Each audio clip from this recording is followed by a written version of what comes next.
It's time for Donald Trump to resign as president. Admittedly, it's been an interesting couple of days, but for any patriotic American capable of adding 2 and 2 and not getting 1.5 million, this is enough. If you voted for Trump or you support him now or you're saying give him a chance, again, I'm not going to yell at you or call you names. I'm not going to try to argue any policies. I'm not going to debate the size of his crowds nor whatever your conclusions are about Saturday's marches. In fact, I'm going to compliment you on your generosity toward him and the sincerity of your belief in his promises and your natural, your commendable desire to see him and thus see our country succeed. But this man is not of sound mind.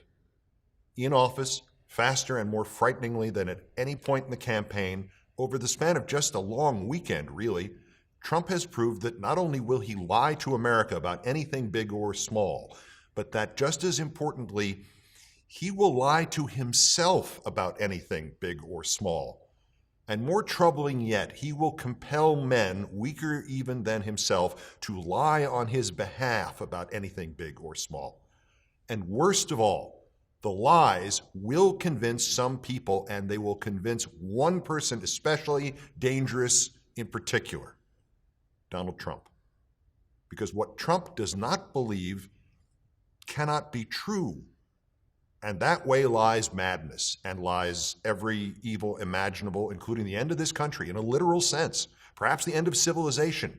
Because like somebody who's strung out on drugs or somebody who's living in a complete dreamlike state caused by profound, pulsating narcissism, he will not believe that the outcome of any of his actions could be failure or disaster or even something that could be harmful to himself.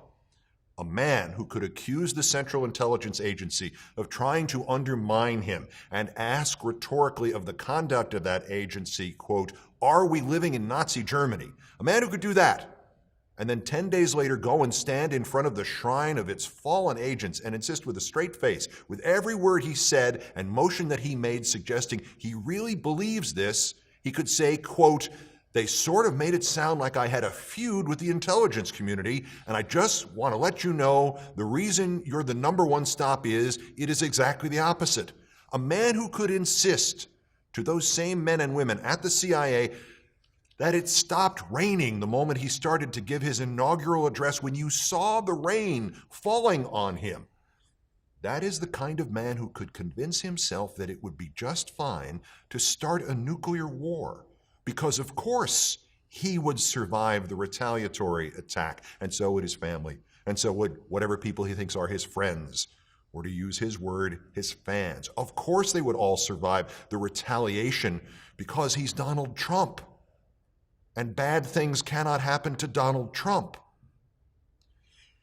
At the CIA, Trump told the agents there that he has, quote, "a running war with the media." He does not have a running war with the media. He has a running war with reality.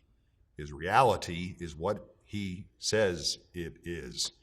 He has an advisor who came out and said Sunday that when you deliberately contradict reality, that is not lying or deceiving, but rather that's using, quoting her, alternative facts.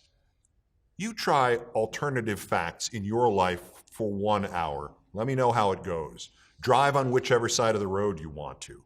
Stop wearing the safety glasses. Let the kids use the stove and the power tools. Write checks for money you don't have. Because ignoring the warnings and instructions is not courting a disaster, it's just a set of alternative facts. This is crazy. And even if, God willing, it never gets to the point where this kind of delusional thinking is employed during an international crisis or here at home during some kind of threat or disaster, even if Trump's ability to turn off reality like a light switch never actually threatens us and our children and all we know, what does it mean about that key promise that he made to you to unrig the system, to level the playing field, to never be beholden to Goldman Sachs as he claimed his opponent was, like he promised? Like he seemed to promise before he hired 3 people from Goldman Sachs and 1 from Wells Fargo and 1 from Rothschild Investments. You knew this before that speech at the CIA or this crazy argument about how big the crowds at the inauguration were or whether it was sunny and only he could see that it was sunny. You may have even known this before you voted for him, and you just hoped it was going to go away when he took over. But it isn't going away. It's getting worse. He's crazy. We will all be lucky to survive having had him in charge. And even if we do survive, it will still be the greatest crisis of our lives, all our lives. Look, I don't want a President Pence, but I will take him and his policies. And I'll fight the policies, but the man, we can debate the man in 2020 in the election. This is not about policies or conservative or liberal or rigged systems or marches or making America great again. This is about a man not in his right mind who now has nuclear weapons. It is the greatest crisis of all of our lives right now. But together we can fix it peacefully. He just has to resign, or if he won't, there are provisions for the Republicans to remove him because he is so sick. We can fix it, and then we can sleep at night again. And you and I can go back to yelling at each other about politics and enjoying ourselves again. I thank you for listening.